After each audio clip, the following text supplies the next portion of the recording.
Contrary to what a lot of people assume, biking in the winter in a cold, snowy climate like Montreal or Minneapolis is entirely possible and not that difficult if you follow these 6 steps.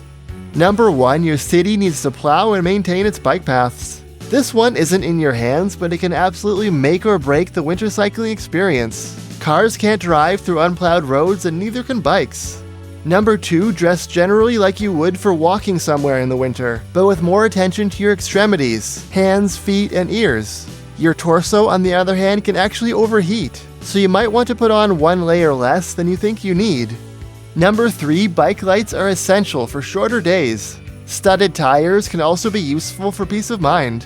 Number 4, salt, snow, and slush can make a mess of your bike.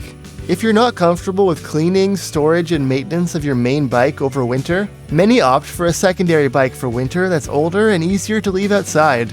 If your city has bike share, that can also be an especially useful option in winter.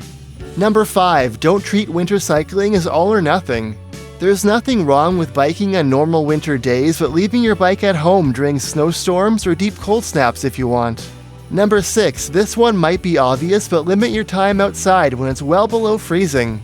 A 30-minute commute is much more practical in the cold than a longer distance bike trip. If you do need to be out for longer, consider taking some hand warmers with you just in case. Does biking in the winter suck? Compared to the bliss of biking in the summer, it kind of does. But it's not uniquely bad compared to the other ways of getting around in winter. Driving in a snowstorm can be terrifying.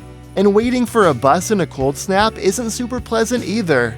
It's just that people are used to these things while biking in the winter is still a novelty. Once you get used to it though, and assuming your city actually clears its bike paths, you might be surprised at how practical and even fun winter cycling can be.